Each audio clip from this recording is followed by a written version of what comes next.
Hey, today we are doing hardware day, which involves putting doorknobs on, hooks for benches, and other punch list items that didn't get done at the initial trim. So we're going to concentrate on doorknobs. With this builder, the doorknobs are 90% of the time found in the basement somewhere. So the first step is to get the doorknobs and spread them out throughout the house. Let's go find them. So here's our doorknobs. And usually along with them are the door stops of different sizes and hopefully any other hardware we might need while we are here at the punch out stage. So I want to bring these upstairs. In this particular house, we don't have any doors in the basement, so we don't need them down here. I'll bring them upstairs and we'll go from there. All right, so the doorknobs, there are two different types. There are a bed and bath and a hall and closet. So a bed and a bathroom you would want to be able to lock. Hall and closets, it doesn't matter if they lock or not. So the first step to this is just spreading all the doorknobs, setting them where they go, make sure we have all of them we need so that if we're short one, project manager has time to get it while we're still here. We don't have to come back. So this room is the pantry. So this would get a hall and closet. Doesn't need a lot. I'm going to go back over here. The bathroom, of course, we would want to be able to lock, so that's the bed and bath. All right, we've got the doorknob spread throughout the house. I have one extra doorknob, so either I missed a door or they sent out an extra one. So it's at this point, before I start putting anything in, I want to know, do I have enough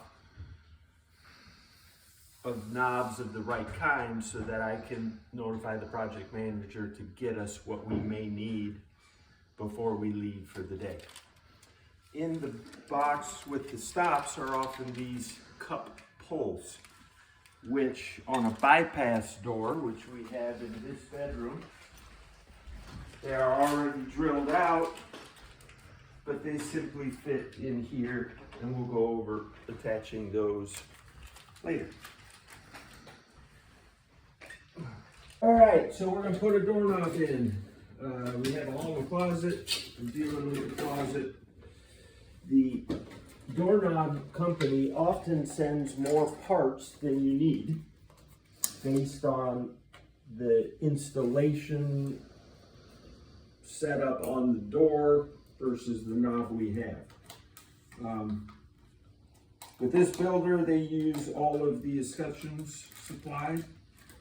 So what isn't needed on this particular door setup is this. So this doorknob, the setup they gave us, were mortised out to receive the escutcheon for the strike. Sometimes these aren't mortised out. You can take that off, you tap that in the hole, and you don't use this part. This one, we don't need this part. So it goes in the garbage with the rest of the garbage. They give us the rest of the screws we need.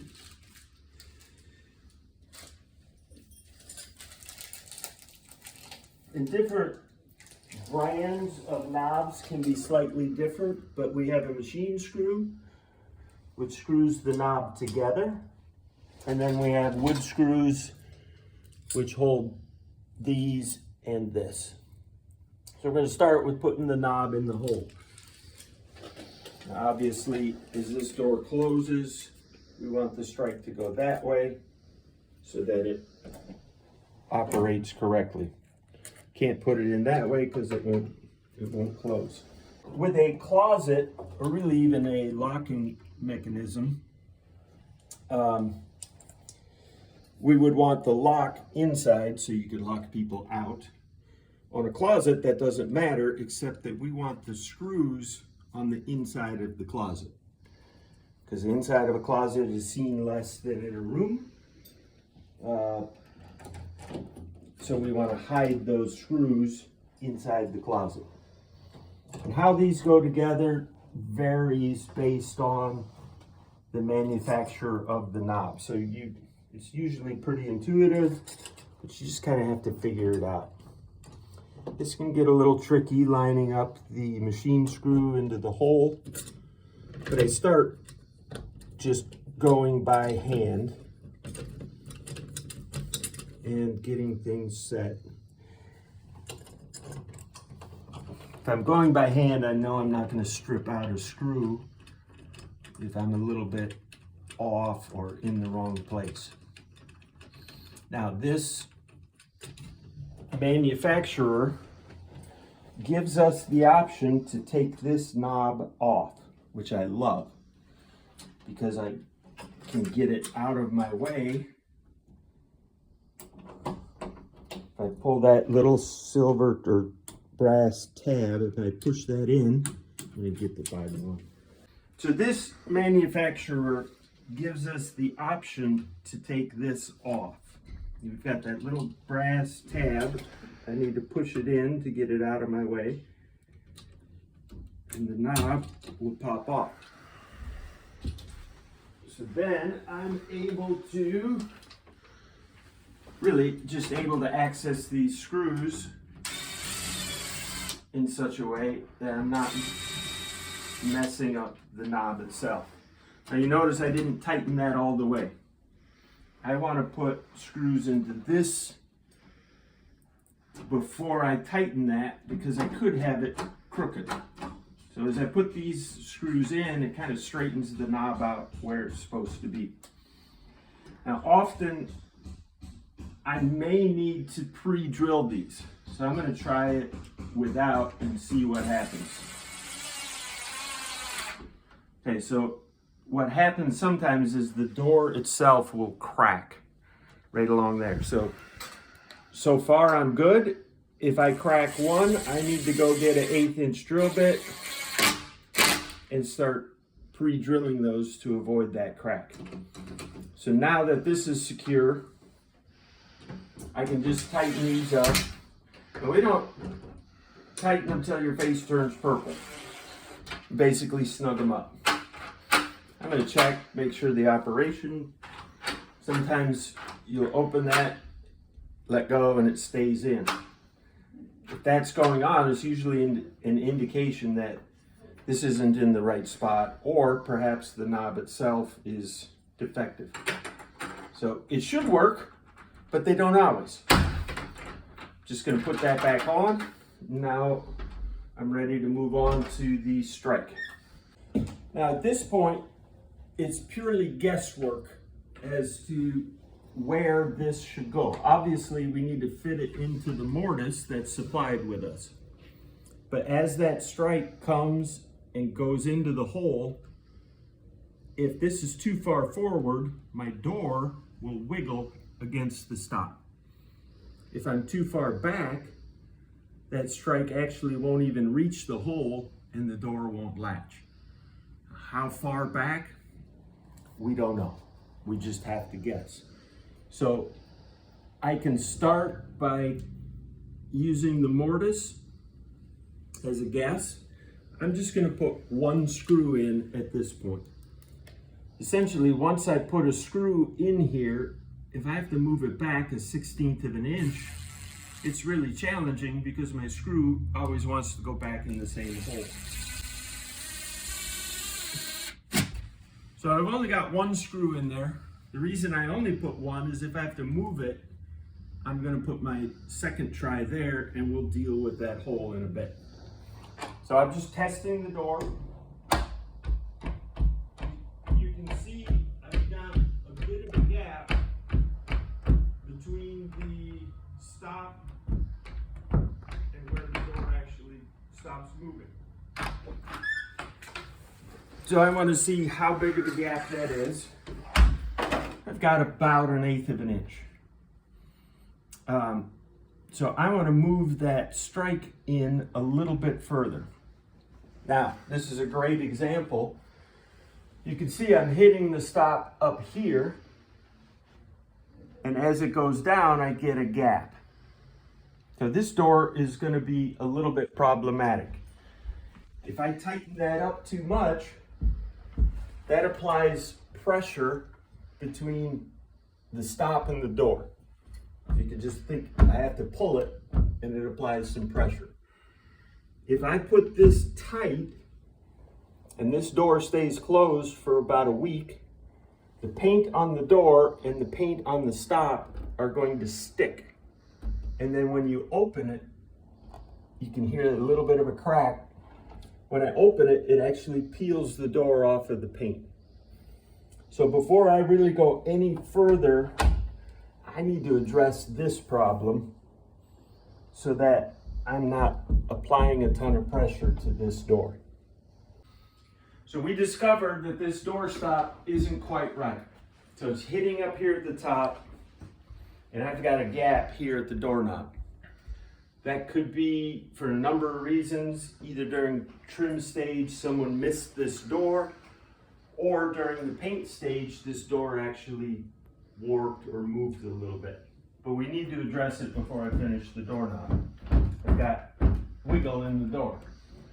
Because this is already painted, I actually have to cut the caulk joint wherever I want to move the stop. So I'm very carefully just cutting that caulk that was put in there so that when I move the stop, I'm not tearing paint and caulk, and it's essentially a relatively clean movement. And when I close that door, I have to move a good amount of this stop. My goal here is to create as few problems as possible for the painter. Really, this is our mistake or our problem, and they are going to have to come back and fix what I'm doing right now a second time. I want to make that as easy as possible for them.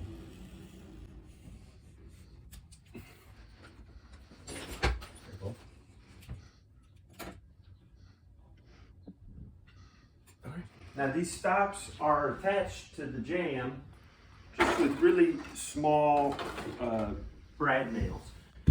So with a block of wood and a hammer, I can still move them.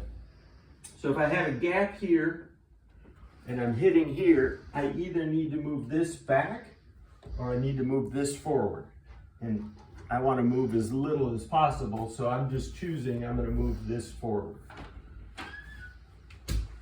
If I take a block of wood, I can see I've moved that about 1/8 of an inch, a little bit less.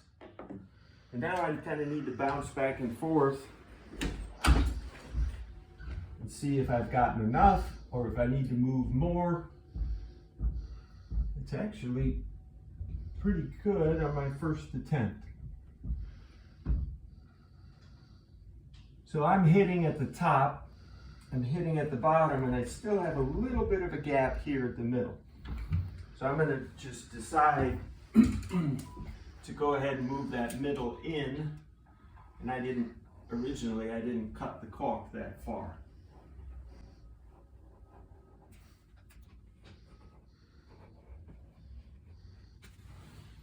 And again, I have to use my block. Now this edge is really thin, and I don't want to destroy it. Because I've got a caulk joint there, I can kind of see how much I've moved it. That's a lot better. I'm hitting the entire stop the same amount from the top to the bottom. After we move the stop, at this point, I can actually move this back and forth with my hand because I've kind of bent the nails, and it actually wants to go back where it was. So after adjusting the stop to be in the right spot, I need to re-nail the stop to the jamb Otherwise, it'll kind of go back where it was, because the stress I've put on the nails and bending them is just naturally going to pull that back. So the painter at this point, wherever we went wrong or whatever went wrong, now has some additional work to do because the door wasn't correct in the first place. He'll have to fill these holes, he'll have to re-caulk this and repaint this jamb. So we have, you can hear that click, that's where the stop or the plunger hits, and I have this little bit of wiggle room. I can look and I can say, I need to go back, about 1/8 of an inch to make that tight. So, I only put one screw in, so I need to take that out. Now when I started with this inside of the mortise. I want to move back about 1/8 of an inch, which is that much. And you'll notice I'm not in the mortise anymore. Some builders require us to actually cut that out exactly where we need it. This builder has asked us not to, because with temperature and humidity, things swell. He wants the ability to adjust that later. And if I had cut that out and he moves it back, now he's got a gap he has to fill. So with this builder, leaving it outside of that mortise is acceptable and actually even preferred. So I'm just looking at, I had 1/8 of an inch gap in the door. I'm moving this 1/8 of an inch back towards the jamb. And when I put this screw in, if I were to put the screw in off center, the tapered part of that screw is going to move that back out. So when I do these, I want to make sure I'm going right in the center of the hole to get us where we want to be.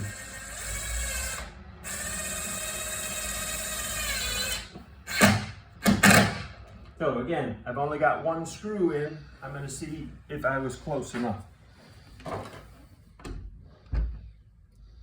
Now, I may have gone a little bit too far because I'm hitting the jamb and I haven't yet locked it into there.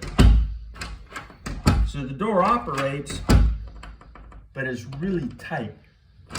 Again, we run into that scenario where I can see I'm hitting down here first. And when I say tight, it's like a 32nd of an inch. But I'm applying pressure down here, which is going to cause some, it's going to cause the paint to stick. So I missed. I need to go back out just a little bit. So now I've got a hole here and I've got a hole here, and I just want to move it that way, just the tiniest amount. So if you think about it, if I take this out and move it over and I put it back in, once it hits that angled part of the screw, you can see the strike move back as that screw goes in. I'm going to show you one more time. You see how that pulls it back. So I cannot use that hole to put the screw in. How do we get it to not go in that hole? I'll take a shim or a scrap piece of wood. Now kind of make a bit of a toothpick, so to speak. And I want to fill the hole that's there with wood to keep that screw from chasing back into that hole. And I happen to have wood here, but often a cedar shim works a little bit better. So I've whittled that down to about the size of the screw hole. I'm going to put it in that hole. I want to fill that hole in pretty well. So I'm tapping it in there tightly. You can see now the wood is in that hole. Now when I put this screw in, I want to go right on the edge of that piece of wood that I put in there. And what's going to happen is It's not going to allow the screw to go back in that hole, but it's going to be pretty close.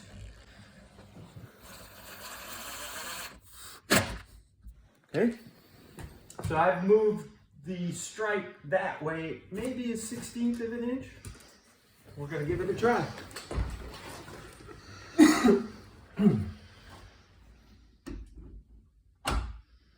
Okay, so now I've got just a little bit of a wiggle on that door. So that door right now, or the stripe plate, is exactly in the right spot of where I want it. I've got to put my second screw back in, and it's not centered in the hole. So I need to do that little trick with a piece of wood again, so that when I put this screw in, it doesn't pull that back forward. Again, I'm filling this hole with a piece of wood. A lot of times just breaking it off is sufficient. Now, I want to go right in that spot with my screw. Sometimes having a small drill bit can help you do this. I generally don't need that. I can manipulate the screw right where I want it to be and get it in the right spot. So I'm angling back a little bit to keep it from following that same hole. Once I get started, if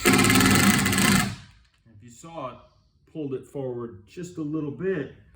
Now if you see, my strike plate isn't in line with the stop, I might have to do that one again.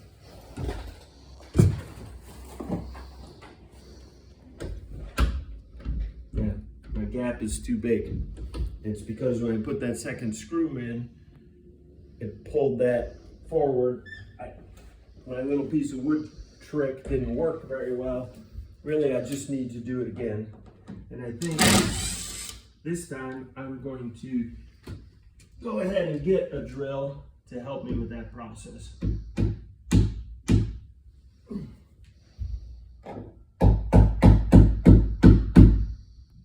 Now I'm back to straight. I've got a hole my drill wants to go into, so I can fill it again.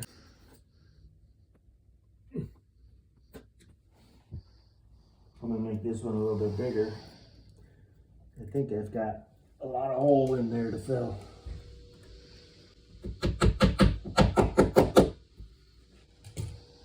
That being proud is gonna cause me problems.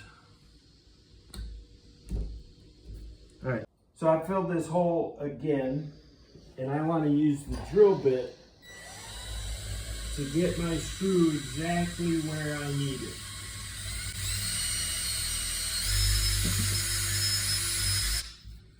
Which helps, once I put this screw in, to get that lined up right in the right spot. Really, we're talking about moving this 1/16 of an inch, which is really a hassle once that screw hole is already in there. So I'm aligned with my stop. I hope I'm in the right spot. I'm gonna check the door. And again, I've got just the slightest amount of movement, so I'm not tight to my jam, creating that paint issue later. But it's also not boom, boom, boom, really wiggly. So that one is about perfect. Just the slightest amount of wiggle to it. I'm not pinching at any point. So the next thing with the doorknob, this doorknob is hung or installed correctly, looks good. We want to move to a door stop. There's two types of stops.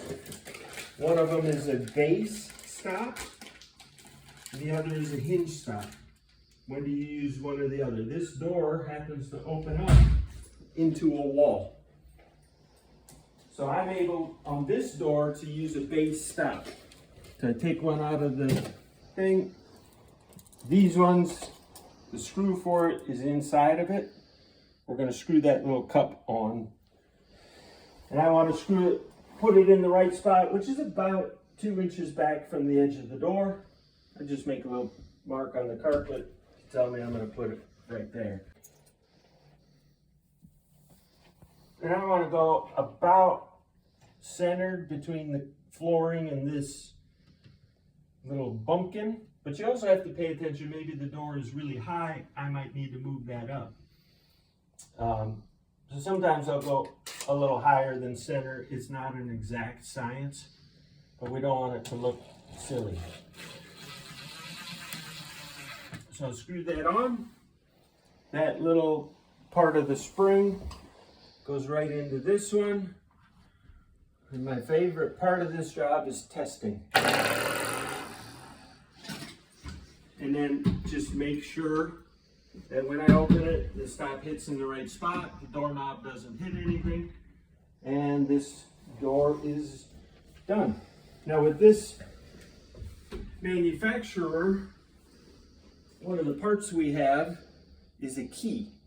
Now this is a hall and closet, so we don't need that for this door. On the bed and bathrooms, this would unlock it from the outside. So if this were a bed and bath, I'm going to take this key and I'm going to set it on top of the casing outside the door. So when the homeowners come and they've accidentally locked themselves out of a bedroom, they can just grab this and open the door. I don't need it on this door. I'm going to save it and I'm going to put it in a kitchen drawer so they have extras. Let me show you how that works. This is a bed and bath. It has a locking feature. Now, on the inside, obviously, I can get out. On the outside, the door is locked. So that little tool goes in that hole. If I find the right spot,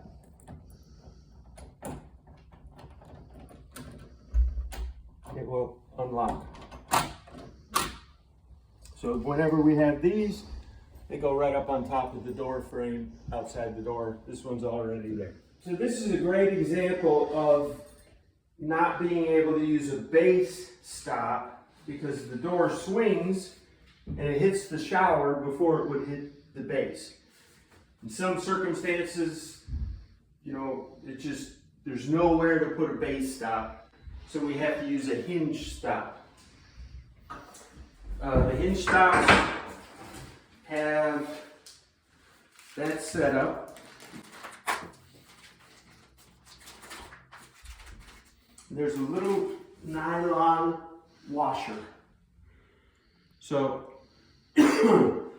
on interior doors, I need that nylon washer because the pin for the hinge is smaller than an exterior door. Exterior doors, you don't need it. That's why they give you that.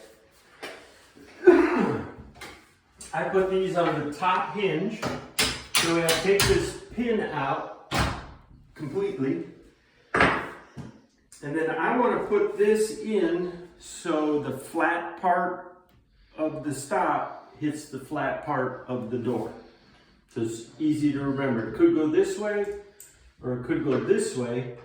This is wrong, because I've got the flat spot not against the door.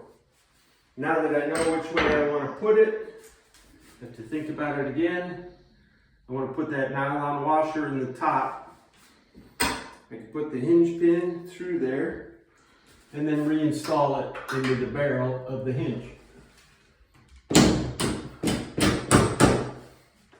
So what happens as we open that door, that hits the casing and that hits the door. If I turn this screw, it allows the door to open or close more or less. So I want to make that adjustment so the door opens as far as it can without hitting anything. And generally, I try to avoid hinge stops as much as possible because it gives a lot of stress to that barrel. If somebody swings this open hard, it can actually tear the hinge off of the door. So I try to use base stops wherever I can. Circumstance like this, I can't use one, so I go to a hinge stop.